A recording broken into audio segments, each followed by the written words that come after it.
नमस्कार विद्यार्थी मित्रांनो, मी मराठे मॅडम. कसे आहात? आजचा आपला टॉपिक आहे सर्कल. सेतू अभ्यासक्रमातला आपला आहे दिवस 28वा. त्याच्यामध्ये आपण सर्कल या भागाचा अभ्यास करणार आहोत. Relationship between circumference and diameter of the circle हा भाग आपल्याला याच्यात बघायचा आहे. सुरुवातीला आपल्याला बघा एक फिगर दाखवलेली आहे सर्कलची. त्यामध्ये वेगवेगळे पार्ट्स दाखवलेले आहेत. ह्या पार्ट्सची आधी आपण ओळख करून घेऊया.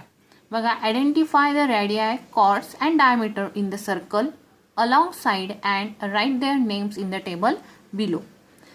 सुरुवातीला बघा, इथे सेंटरला तुम्हाला एक पॉईंट दिसतो आहे. त्या पॉईंटचं नाव आहे ओ. ह्या पॉईंटला म्हणायचं आहे सेंटर ऑफ द सर्कल. ते लिहिले मी, सेंटरचं नाव ओ असं लिहिलेलं आहे. देन आता आपल्याला बघायचं आहे रेडियाई कशाला म्हणायचं आहे, कॉर्ड्स आणि डायमीटर कशाला म्हणतो आपण. रेडियस कशाला म्हणतो आपण? बघा, एक असेल तर रेडियस, अनेक असतील तर रेडियाई. आता रेडियस कशाला म्हणायचं आहे? The segment which joints centre and the any point on the circumference is called a radius. सेंटरपासून सर्क्युम्फरन्सवरचा कोणताही पॉईंट जोडणाऱ्या सेगमेंटला आपण काय म्हणतो? रेडियस असं म्हणतो. मग या ठिकाणी ओ सी ही रेडियस आहे, ओ बी ही सुद्धा रेडियस आहे, ओ एफ ही सुद्धा रेडियस आहे आणि ओ ए ही सुद्धा रेडियस आहे. चारही रेडियसची नावं इथे लिहिलेली आहेत. चार आहेत म्हणून त्यांना इथे रेडियाई असं म्हटलेलं आहे. सेकंड पॉईंट आहे कॉर्ड. कॉर्ड कशाला म्हणायचं आहे? The segment which joins any two points on the circumference. बघा, हा आहे सर्क्युम्फरन्स. सर्क्युम्फरन्सवरचे कोणतेही दोन पॉइंट जॉईन करणाऱ्या सेगमेंटला कॉर्ड असं म्हटलं जातं. बघा, आता इथे ई सी म्हणजे ई हा एक पॉइंट आहे आणि सी हा एक पॉइंट आहे. ते दोन्ही पॉइंट कुठे आहेत? सर्क्युम्फरन्सवरती आहेत. हा सर्क्युम्फरन्स आहे, या सर्क्युम्फरन्सवरती आहेत आणि ते जोडलेले आहेत म्हणून ह्यांना काय म्हणायचं आहे? ई सीला आपण कॉर्ड असं म्हणू शकतो. A segment which joints any two points on the circumference are called chord. त्यानंतर बघा, ए डी ह्याला सुद्धा आपल्याला कॉर्ड म्हणता येईल. पॉइंट ए आणि पॉइंट डी हे दोन्ही सर्क्युम्फरन्सवरती आहेत आणि ते जोडलेले आहेत. So AD is also a chord. Then बघा, CF, पॉइंट C आणि पॉइंट F दोन्ही पॉइंट सर्क्युम्फरन्सवरती आहेत आणि एकमेकांना जोडलेले आहेत म्हणून आपण CF ला सुद्धा कॉर्ड असं म्हणणार आहोत. त्यानंतर AB, बघा AB ही सुद्धा कॉर्ड आहे. AB बघा मुलांनो, EC AD ह्या कॉर्ड आहेत. CF आणि AB ह्या सुद्धा कॉर्ड आहेत. पण AB आणि CF यांना आपण डायमीटर असं पण म्हणतो, बरोबर ना? डायमीटर कशाला म्हणतो आपण? डायमीटरची डेफिनेशन काय आहे? The segment which passes through the centre of the circle and joint any two point on the circumference is called diameter. की जो सेगमेंट सेंटरमधून पास होतो आणि सर्क्युम्फरन्सवरचे कोणतेही दोन पॉइंट जोडतो त्याला आपण डायमीटर असं म्हणतो. सो हा डायमीटर सुद्धा आहे आणि हा कॉर्ड सुद्धा आहे. सो इथे आणखीन एक सेंटेन्स लक्षात ठेवायचं आहे. Diameter is a biggest chord of the circle. सर्कलची सर्वात मोठी कॉर्ड म्हणजे त्याचा डायमीटर असतो. इथे दोन डायमीटर आपल्याला दाखवलेत, AB आणि CF. यांना आपल्याला कॉर्डही म्हणता येईल आणि डायमीटर सुद्धा म्हणता येईल म्हणून डायमीटरमध्ये सुद्धा आपण त्यांची नावं लिहूया, CF आणि AB. बरोबर आहे. आता EC ला किंवा AD ला डायमीटर म्हणता येईल का रे? नाही येणार, कारण डायमीटर काय होतो? सेंटरमधून पास होतो. मग AD हा सेंटरमधून पास झालेला आहे का? नाही, तो सेंटरच्या बाजूकडून पास झालेला आहे. किंवा EC हा सुद्धा सेंटरच्या बाजूकडून पास झालेला आहे म्हणून त्यांना फक्त कॉर्ड म्हणायचं आहे. आणि FC आणि AB यांना आपण डायमीटर असं म्हणू शकतो. त्यांना कॉर्डही म्हणू शकतो आणि डायमीटर सुद्धा म्हणू शकतो. ओके, हे मुद्दे तुमच्या लक्षात आले असतील. पुढे बघा, आपल्याला एक ऍक्टिव्हिटी दिली आहे, सर्क्युम्फरन्स ऑफ अ सर्कल. आता सर्क्युम्फरन्स म्हणजे काय हे आपण अजून व्यवस्थितरित्या समजून घेऊया. बघा, place a cylindrical bottle on a paper and trace the outline of its base. Use a thread to measure the circumference of the circle. एक अशी बाटली घेतली आहे, त्या बाटलीला इथे असा त्यांनी दोरा गुंडाळून घेतलेला आहे. Measure the circumference of a bangle with the help of a thread. त्याच प्रकारे आपण एखादी बांगडी घेऊन त्या बांगडी भोवती जरी दोरा गुंडाळला तरी त्याचा सर्क्युम्फरन्स आपल्याला मिळू शकतो. म्हणजे हा जो मोजलेला भाग असेल दोऱ्याचा, हा दोऱ्याचा भाग आपण पट्टीवरती लावायचा की किती सेंटीमीटर आहे, मग तेवढा जे काही सेंटीमीटर येईल 5 सेंटीमीटर 6 सेंटीमीटर तो काय असेल ह्या बाटलीचा सर्क्युम्फरन्स असेल. किंवा कोणत्याही गोल वस्तूला आपण दोऱ्या गुंडाळल्यानंतर त्या दोऱ्याची लांबी मोजली तर तो काय असणार आहे, त्या वस्तूचा सर्क्युम्फरन्स असणार आहे. Measure the circumference of any cylindrical object using a thread. कोणत्याही सिलेंड्रिकल ऑब्जेक्टचा थ्रेडच्या सहाय्याने दोऱ्याच्या सहाय्याने तुम्ही सर्क्युम्फरन्स मोजू शकता, मेजर करू शकता. ही कृती तुम्ही करून बघा. वेगवेगळ्या वस्तू तुमच्या घरामध्ये असतील, गोल आकाराच्या डबे असतील, बाटल्या असतील, पाणी प्यायची बाटली असेल तर त्या दोऱ्याच्या सहाय्याने त्यांचा सर्क्युम्फरन्स मोजून बघा. पुढचा पॉइंट आहे आपला बघा, relationship between circumference and diameter. Activity दिली आहे बघा त्यांनी इथे. Measure the circumference and diameter of the objects given below and enter the ratio of the circumference to its diameter in the table. बघा पहिला ऑब्जेक्ट दिलेला आहे आपल्याला, एक बँगल दिलेली आहे, बांगडी दिलेली आहे. त्या बांगडीचा सर्क्युम्फरन्स आहे 19 सेंटीमीटर. म्हणजे ह्या बांगडीच्या भोवती जर असा दोरा बांधला आणि तो दोरा म्हणजे इथून सुरुवात केला बांधायला आणि इथे पूर्ण झाला तर त्याची जी काही लांबी असेल ती आपण पट्टीच्या सहाय्याने मोजली तर ती किती भरते, 19 सेंटीमीटर भरते. त्यालाच आपण काय म्हणतो, त्या बांगडीचा सर्क्युम्फरन्स म्हणतो. त्यानंतर त्या बांगडीचा डायमीटर मोजायचा, तो आहे 6 सेंटीमीटर. एक तुम्हाला ऍक्टिव्हिटी मी करून दाखवते. सपोज की ही बांगडी आहे, ह्या बांगडीवरती मी इथे हा दोरा गुंडाळून घेते बघा.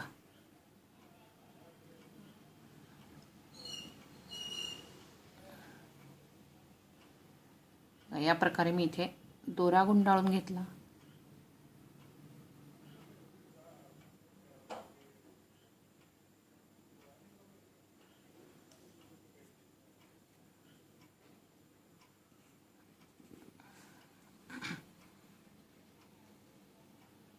हा असा इथपर्यंत आपला दोरा असा गुंडाळला गेला, बरोबर. ही दोन टोकं इथे जुळली. आता हा जो एवढा भाग असेल हा काय करायचा, आपण पट्टीवरती मोजून घ्यायचा. म्हणजे आता माझ्याकडे ही छोटी पट्टी आहे पण तुमच्याकडे फुटपट्टी असेल, मोठी पट्टी असेल तर त्याच्यावरती तुम्ही हे मोजून घ्या की हे किती सेंटीमीटर झालं. मग ह्याला आपण काय म्हणणार आहोत, सर्क्युम्फरन्स. मग तो जो काही सर्क्युम्फरन्स असेल तो इथे लिहिला की 19 सेंटीमीटर आहे. त्यानंतर आपल्याला विचारलं की डायमीटर किती आहे.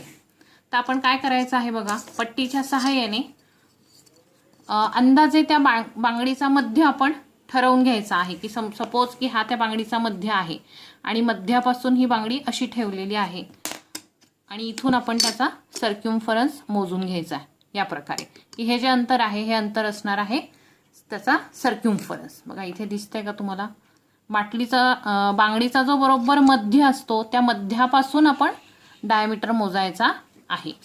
मग तो किती असेल अंदाजे, तर तो असणार आहे 6 सेंटीमीटर. आता आपल्याला रेशो काढायचा आहे सर्क्युम्फरन्स डिवायडेड बाय डायमीटर. सो आपण केलंय 19 डिवायडेड बाय 6, त्याची व्हॅल्यू आली 3.16.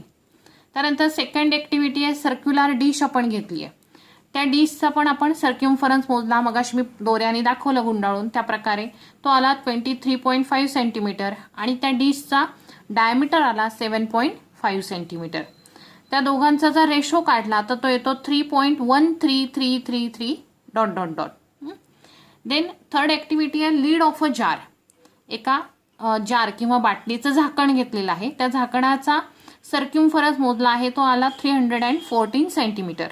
त्याचा डायमीटर आला 99 सेंटीमीटर आणि त्यांचा रेशो काढला तर तो येतो 3.1777.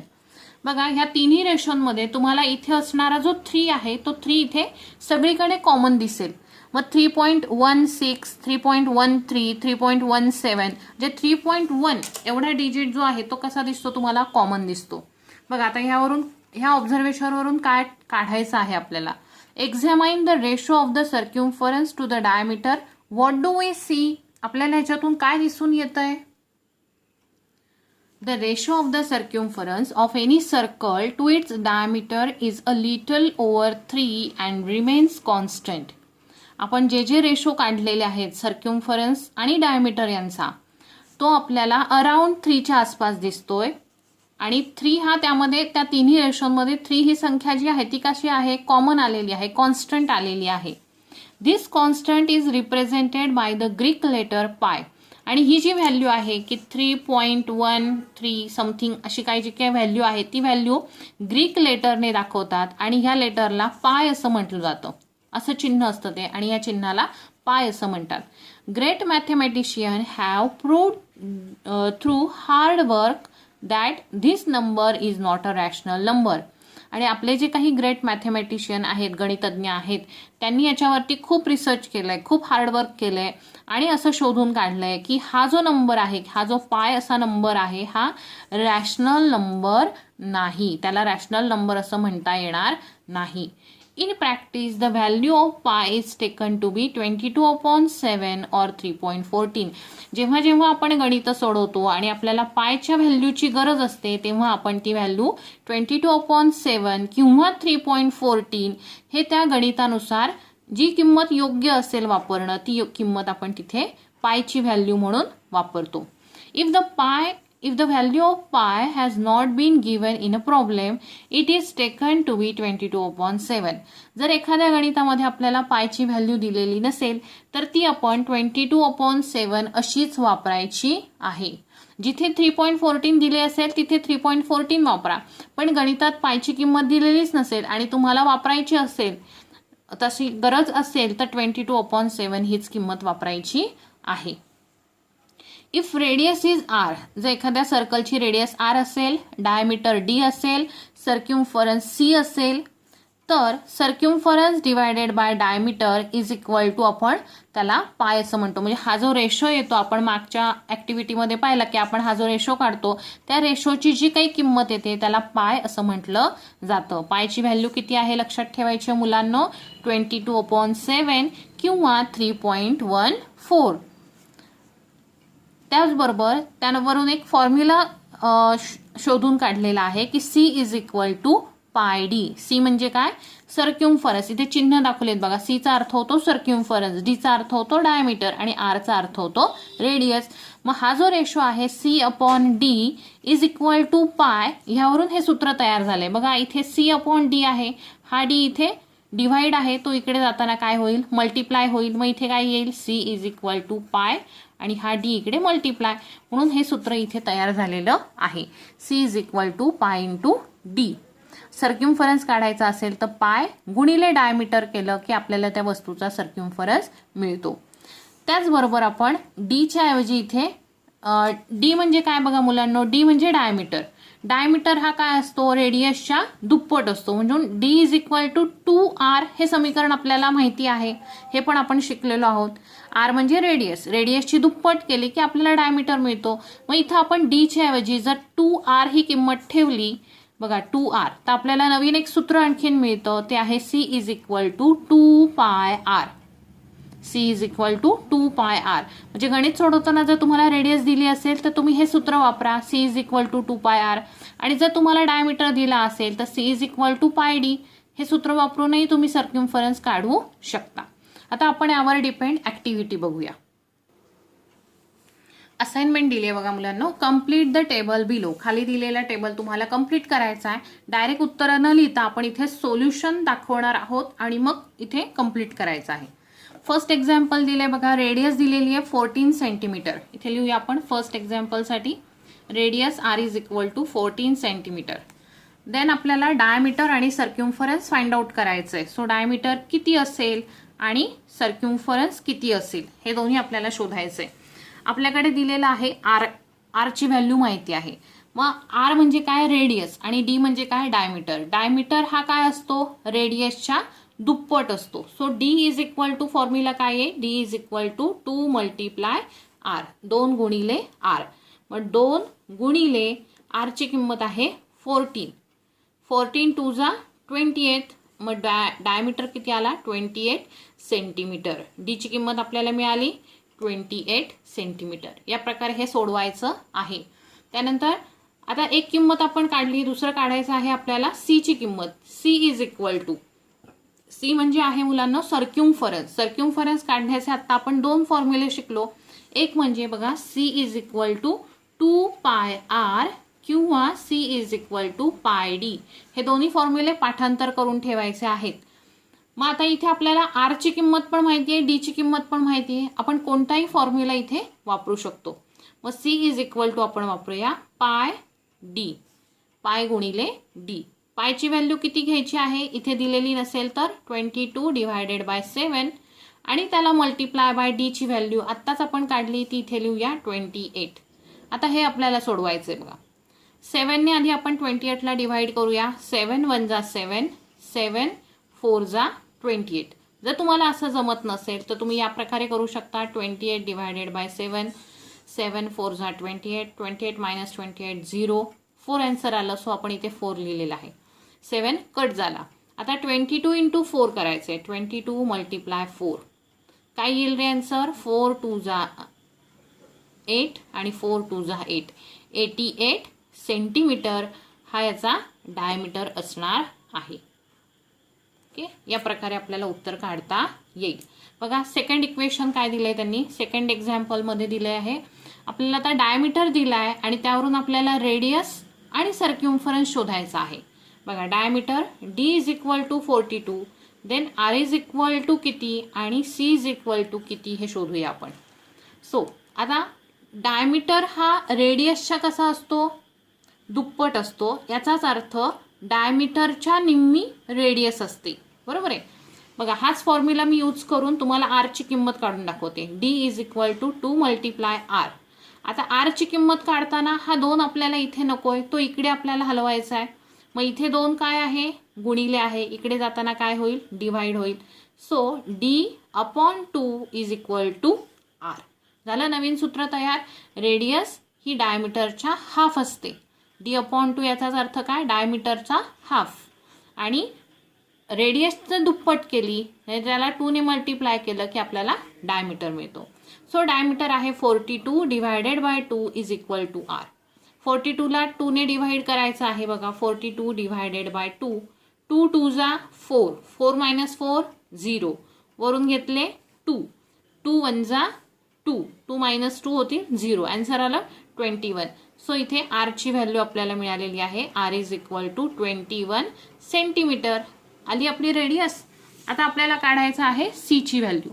बघा सी इज इक्वल टू 2 सूत्र आपण मगाशी बघितली, पाय डी किंवा 2 पाय आर. आपण इथे वापरूया पाय डी.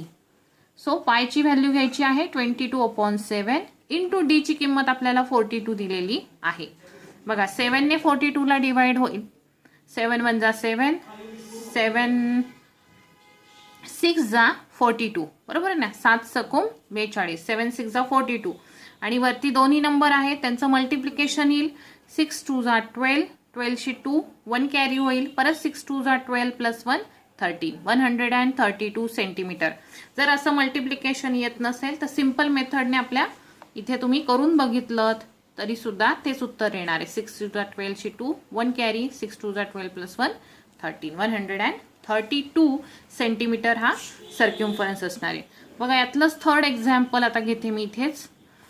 थर्डमध्ये आपल्याला बघा काय दिलंय, रेडियस काढायची आहे, डायमीटर काढायचा आहे आणि आता सर्क्युम्फरन्स दिलेला आहे. म्हणजे सी इज इक्वल टू दिलाय 44 सेंटीमीटर आणि त्यावरून तुम्हाला रेडियस शोधायची आहे आणि डायमीटर सुद्धा शोधायचा आहे. ओके, आता सीचा फॉर्म्युला आपण लिहून घेऊ. सी म्हणजे circumference. Circumference is equal to pi D. Okay, आता याच्यामध्ये आपल्याला माहित असलेल्या किमती आपण पुट करूया. सी ची किंमत किती आहे? 44. सीच्या खाली लिहायचं 44. पायची किंमत आपण किती वापरतो? 22 डिवायडेड बाय 7 आणि मल्टिप्लाय डी. डी म्हणजे डायमीटर आपल्याला शोधायचा आहे. ओके, आता डी ची किंमत काढण्यासाठी ही किंमत आपल्याला कॅन्सल करायची आहे. मग ही किंमत आपण या बाजूला नेऊया. जे 7 इथे डिवाइड आहे तो इकडे मल्टिप्लाय होईल. 44 मल्टिप्लाय 7. हा 22 वरती आहे तो ह्या बाजूला येताना खाली येईल. सो इथे लिहिला आपण 22 इज इक्वल टू डी. बघा आता 22 आणि 44 यांचं डिवायडेशन होईल. 11च्या पाड्यात दोन्ही संख्या आहेत. 11 एके 11, 11 दुने 22 आणि 11 चोक 44, बरोबर आहे. दोन्हीकडे काय केलं मी? सारख्याच संख्येने भाग दिला. भागाकार करताना दोन्ही संख्यांना एका वेळेला एकाच संख्येने भाग द्यायचा. 11 दुने 22, 11 चोक 44. परत आता 2 आणि 4ला 2 ने भाग जाईल. बे एके बे, बे दुने 4. संख्या किती उरल्या? इथे 2 गुणिले 7. मग इथे येईल 2 गुणिले 7 बरोबर डी. 7 दुने 14. डी ची किंमत किती आली? 14 सेंटीमीटर. आता आपल्याला आणखीन काय काढायचं आहे, आर काढायचा आहे. आर बरोबर डी डिवायडेड बाय 2. मग अशीच मी सांगितलं रेडियस ही डायमीटरच्या निम्मी असते. सो डी आहे 14 डिवायडेड बाय 2. 2 7 जा 14, 7 सेंटीमीटर आपली रेडियस येणार आहे. ओके, या प्रकारे हे इक्वेशन्स मी तुम्हाला सॉल्व्ह करून दाखवलेले आहेत. यावर डिपेंड आणखीन एक ऍक्टिव्हिटी आपल्याला दिली आहे बघा मुलांनो. The radius of the wheel of a school bus is 0.7 metre. एका स्कूल बसच्या चाकाची रेडियस 0.7 मीटर आहे. The place of the children's trip is 4.4 kilometre from the school. शाळेतल्या मुलांना ट्रिपला जायचं आहे. त्यांच्या शाळेपासून ट्रिपचं अंतर 4.4 किलोमीटर एवढं आहे. So how many rounds of wheel will it take to cover that distance. तर 4.4 किलोमीटर एवढं अंतर शाळेपासून ट्रिपच्या, म्हणजे इथे शाळा आहे, इथे ट्रिपचं ठिकाण आहे, म्हणजे इथून इथपर्यंत पोहोचण्यासाठी ते जे बसचं चाक असेल ते किती वेळेला असं गोल गोल गोल गोल गोल फिरत जाईल, त्याचे किती असे रोटेशन्स होतील. बघा हे व्हील आहे, हे व्हील असं फिरत फिरत फिरत फिरत पुढे पुढे पुढे पुढे जाईल. इथे शाळा आहे, इथून ते फिरत फिरत इथपर्यंत येईल. हा ट्रिपचा स्पॉट आहे असं आपण समजूया. आणि इथे स्कूल आहे.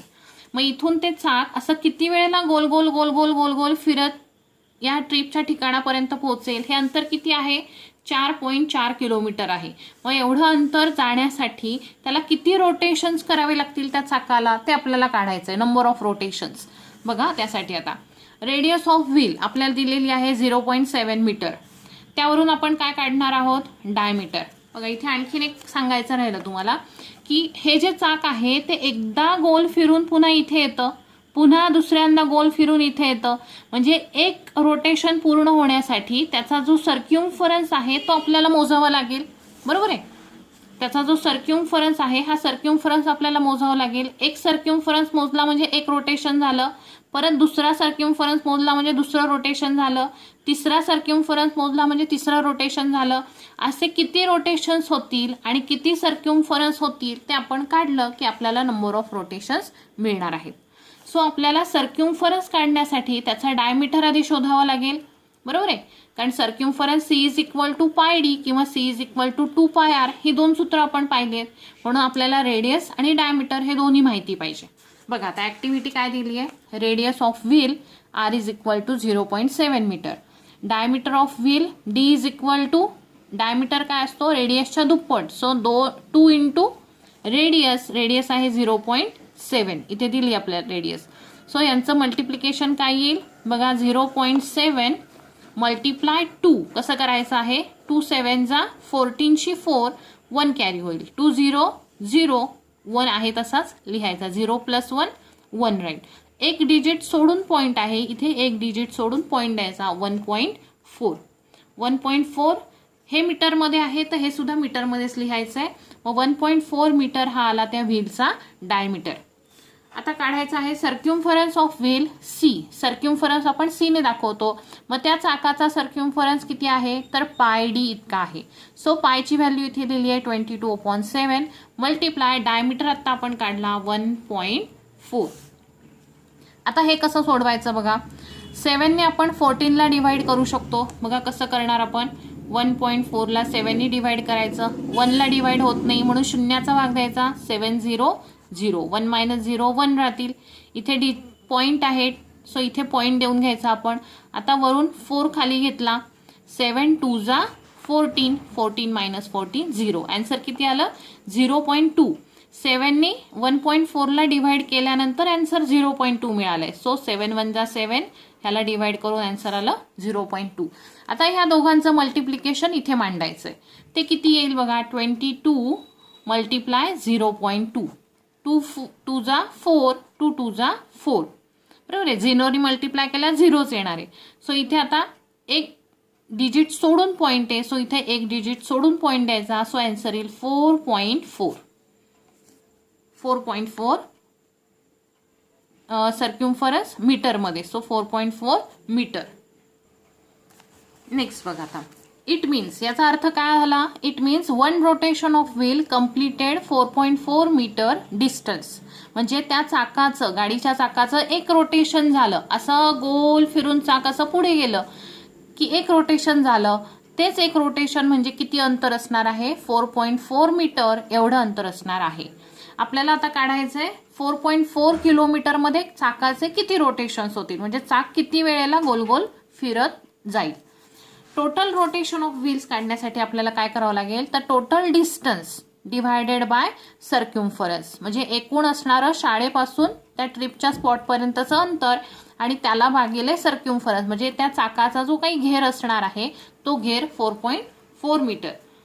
आता डिस्टन्स किती होतं? तर 4.4 किलोमीटर होतं. काय होतं? 4.4 किलोमीटर होतं आणि सर्क्युम्फरन्स 4.4 मीटर एवढा आहे. बघा, आपण जेव्हा केव्हा गुणाकार करतो, बेरीज करतो, वजाबाकी करतो किंवा भागाकार करतो, तेव्हा आपल्याला दिलेल्या ज्या दोन संख्या असतात त्या दोन्ही संख्या एकाच युनिटमध्ये आपल्याला लिहाव्या लागतात. म्हणजे दोन्ही संख्या किलोमीटरमध्ये हव्यात, दोन्ही संख्या मीटरमध्ये हव्यात किंवा त्या सेंटीमीटरमध्ये हव्यात. 1 किलोमीटर आणि 1 मीटरमध्ये चालणार नाही. सो आपण काय करूया, इथे किलोमीटरचं कन्व्हर्जन मीटरमध्ये करून घेऊयात. ते मी इथे करून दाखवते. बघा, आता 1 किलोमीटर म्हणजे 1000 मीटर. बघा, 1 किलोमीटर याचा अर्थ काय होतो? 1000 मीटर. मग 4.4 किलोमीटर म्हणजे किती रे? तर 4.4 गुणिले 1000 म्हणजे किती झाले? त्याचे मीटरमध्ये कन्व्हर्जन झालं. मग आता 4.4 इंटू 1000 त्याला डिवायडेड बाय काय करायचं आहे आपल्याला? 4.4. 4.4 इंटू 1000 मीटर हे आपण काय केलंय? कन्व्हर्जन केलेलं आहे. 4.4ला जर 1000ने गुणलं आपण तर किलोमीटरचं मीटरमध्ये कन्व्हर्जन होतं आणि त्याला डिवायडेड बाय काय आहे? परत 4.4 मीटर. झाले का? आता इथेही मीटर आले, इथेही मीटर आले. ह्याचा भागाकार आता आपण करू शकतो. बघा, आता इथे 4.4 आहे, इथे 4.4 आहे. दोन्ही